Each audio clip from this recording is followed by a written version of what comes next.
All right, so I played in the Hong Kong Open yesterday again. Today's round three, and I'm really glad about this game. I think it was really good. So let's have a look. Um, so it was e4 and c5. So before the game, the, my coach and I like we had a discussion on what openings my opponent might play, and we were anticipating the Sicilian, to which I will play the Alpin, and we figured out. So the main moves, like the two main lines, are d5 and knight f6, and he played knight f6 as expected.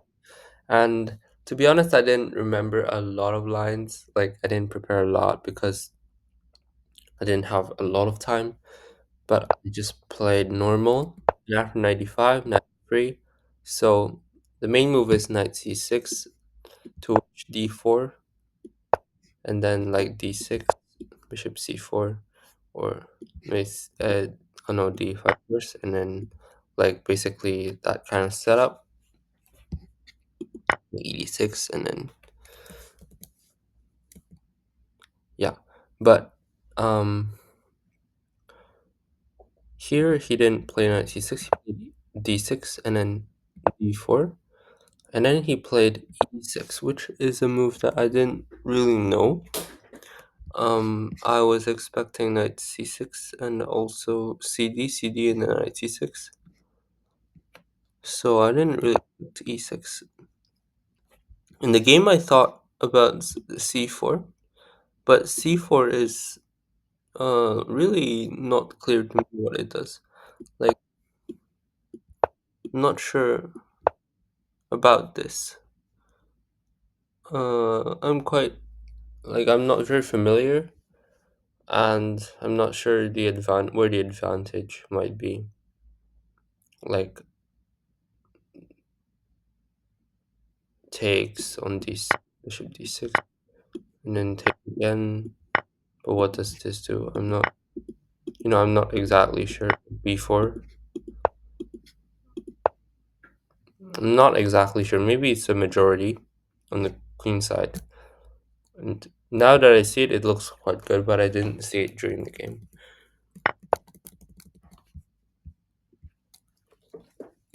So I played bishop c4 because I thought, okay, let's just transpose, because I remember the line. Like, yeah, I thought let's just transpose.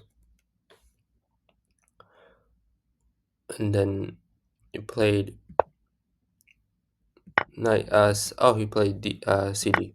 So I was expecting knight c6, and to which I will probably castle, because this is the same line as if we achieved it by, like, as if I played bishop c4 and they played e6 now. So it's the same line.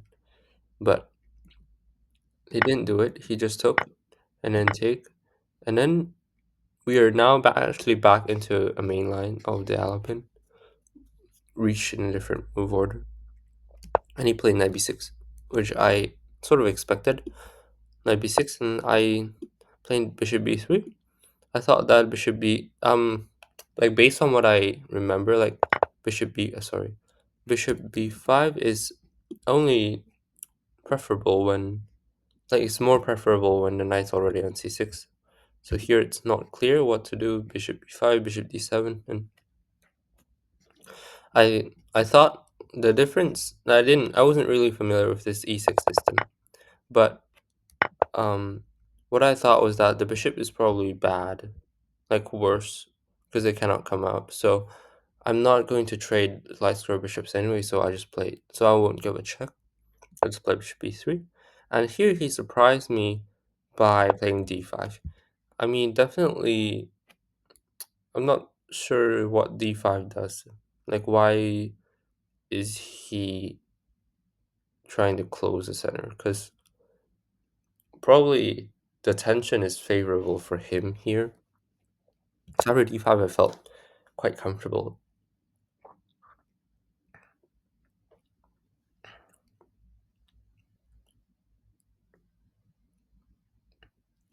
Then I thought for a bit, Um, I played bishop g5 with the idea that the d6 square is weak. So I want to put my knight on d6. So I played bishop g5, bishop e7, and then I traded so that the bishop doesn't cover d6. And then I played knight c3, bishop d7, and I didn't really want to castle yet.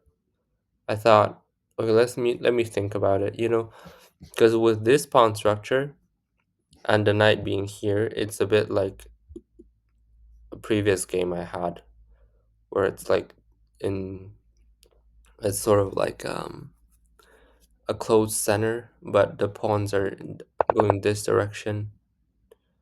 Like it's very good for attacking. So I thought, okay, let me just wait for him to castle before I think about what I want to do. So I just played rook c1. Here, I also considered some ideas, like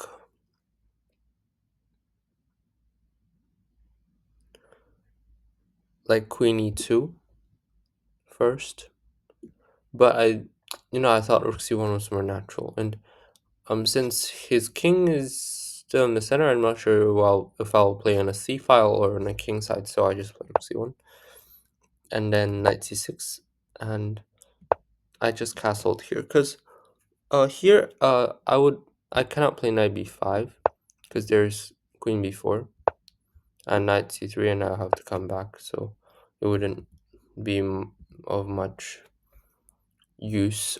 So I just thought, okay, let's castle because there's nothing much we can do anyway. So let's just castle, see what he does. And I figured out that, if he castles kingside, we can still probably attack with the king on g1. And the king on g1 is probably very safe. Or even we can move it to h1 and then, it's still very safe. Actually, the engine suggests a queenside castle, which is quite interesting.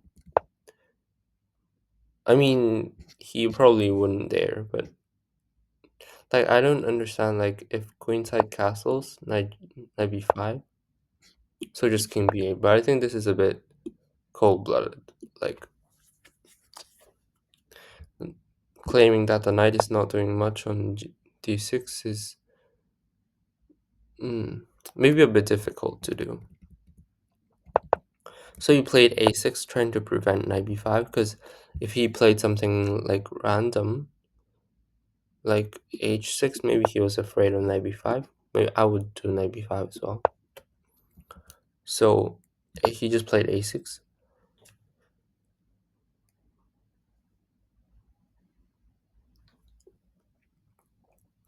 And here there are some very nice ideas with that I considered, but I didn't know what to do. I mean, I considered knight e2, trying to place the knight for attack. I also considered knight a4 actually, with the idea to take, and then to take, and then to clear up the queen side, and then play on the queen side like this, since he hasn't castled yet. Like, let's say, I don't know, if knight a5, maybe like rook c7. So I thought about these kind of stuff. But in the end, I thought, okay, let's just see where he castles.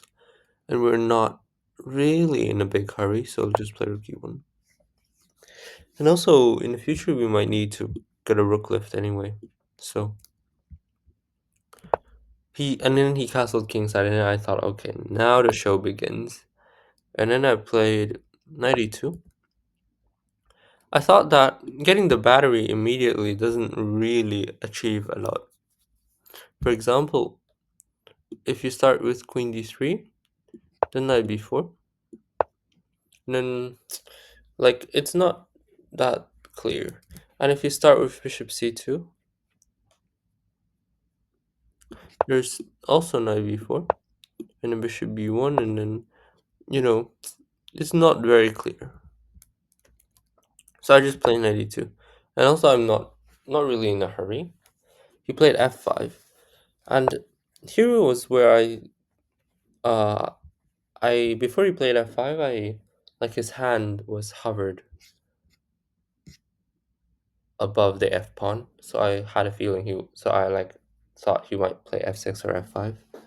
And then I went to the bathroom, and when I came back, I he hasn't played the move yet, but then after a while he played f5, and I thought, okay, I should take, because I didn't really understand how I might attack with the f pawn here. Like the diagonal is blocked, so I'm not exactly sure. So I decided to take because I thought I can still attack here and it might be easier. Like I already had a plan in mind to play h4, h5. So with this in mind, like without the f pawn on f7, it probably makes a lot of sense. Queen f6. I was thinking mainly about rook f6, and but actually queen f6 is better. Like after he played it, I thought so. To which I might start the battery, or maybe I'll play knight g3. You know, there can be many ideas. But that would be another story. Like he played queen f6, and then I played knight g3 because it's still again a bit too early to. I didn't want to commit to h4. I still wasn't exactly sure how the attack might proceed, so I didn't want to move my h pawn. But at the same time, bishop c2, it doesn't like it's still missing something. I didn't see how to get the battery useful at this point after knight g3 and then rook c8. And here I sort of understood. I sort of understood that the plan is to play h4 at first and then get the battery and then h5 or maybe even h4 h5 and then get the battery, because if for example you play something like bishop c2, like bishop c2 for example, and then like there's always knight c4, because like now you play queen d3. If you play queen d3, like you cannot take for now because there we take on h7, but you play an h6, right? But then how do you deal with this? Like if you play b3, let's say knight a3, then you have to give your bishop. Now I wouldn't be so happy about it. So like I mean, now you can take on c2, right? So then the attack is not sure how the attack might go. So we need tempos. So I thought the battery shouldn't come first. The battery should come later. And the reason I play queen d3 is not to get the battery, because after queen d3 apparently there's knight b4. But then queen d2. But after queen d2, the difference is like basically I think with this logic I should play just queen d2 immediately. But after queen d3, knight b4 and queen d2, knight c6, we get the exact same position, but it's my move now. Right? Compare this to this. It's the same. But now it's my move. And the idea of queen e3 is just because I saw knight before and then play queen d2, and then he will go back. But actually, I thought he should trade a pair of rooks first, because there's no reason to keep pieces for him. He's definitely the one who wants to trade. So he played knight c6, and I thought, okay, I just gained a tempo, and I'm very happy because now I can play bishop c2 if I want, because there's no knight b4. The queen is already looking at b4. So that would be excellent for me. And also, always there's no knight c4 because the rook is already on c1. So any knight c4, we can just win a pawn. So here I play h4. I thought it was time. Like, it was a chance to like go for the attack. h4, and he played h6, which is, I mean, weird. Like, why would you play h6 to invite all this? Like, it's just, I don't really understand. But okay, he played h6. And then I played bishop c2 because now the plan can come alive. bishop c2, and then I was considering bishop e8, to which I might play h5, just to control this square. And I also considered, of course, knight c4 is something you need to consider. And then after queen d3, um, like if, like, yeah, you have to play g6 first, of course. And then here I thought, okay, I can play b3, and then knight d6, and I can just take on g6, and I will snatch a pawn at least. So I thought, okay, this had to be okay for me, so I wasn't afraid. But he didn't play knight c4. He played rook f8 for some reason. I'm not sure what rook f8 does. Like, if you want to run, why don't you just run now? Why do you need rook e8? I'm not exactly sure. But anyway, he played rook e8, and then, okay, I thought just queen d3, yeah. Like, I didn't really understand why not queen d3. Seemed like it wins. The fact is after queen d3, if he plays something else, like if he plays, okay, if he plays g6, I will play h5. And in a case like anything, I will just take a pawn at least. So it doesn't really help.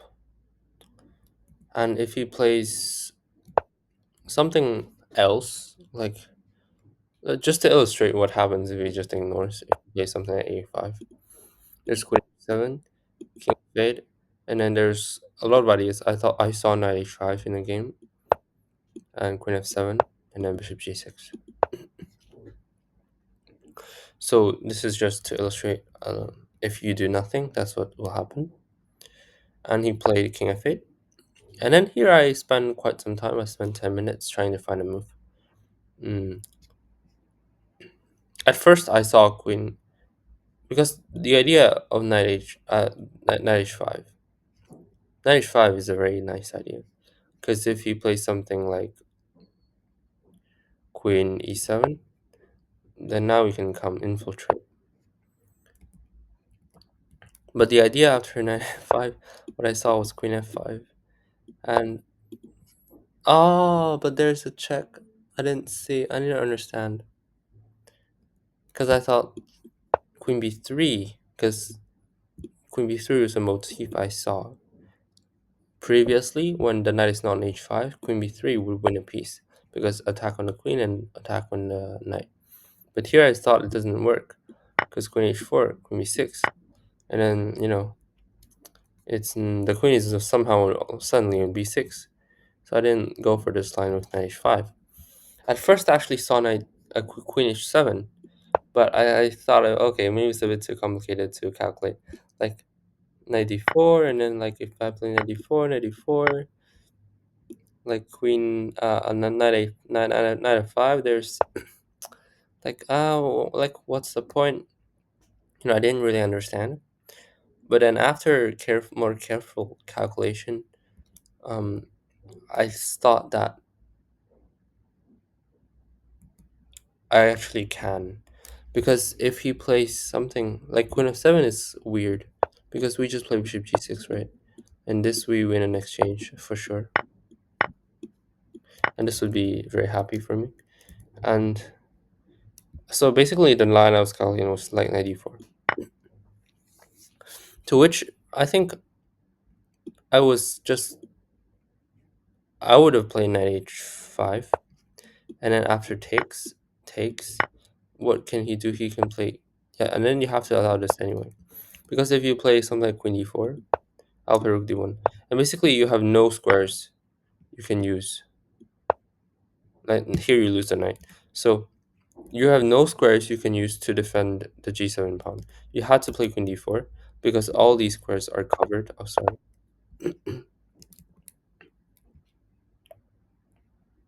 Yeah, queen e7, knight d4. Oh, no, after knight h5.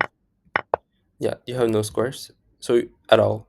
If you take on f3, this will be mate. So you have to control g7 as well. So if you play queen e7, wait, what happens if queen e7? Uh, wait, how do I? If queen e7, there's bishop g6. But if queen e7, let me think.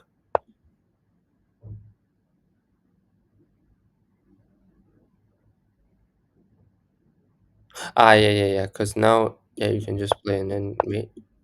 Sorry, no, mate. So that was the plan. So in this line, I would win basically. But he didn't play knight d4. He played knight e7, and okay, I thought, okay, I have to be winning here. I played knight e5. The threat next is knight h5, and if he had played g6, I'll play h6, and here at least I win two pawns, like at least. Like also here I can win two pawns at least. Like if nothing works out, I can still win g6 and h6 for sure. So g6 cannot work.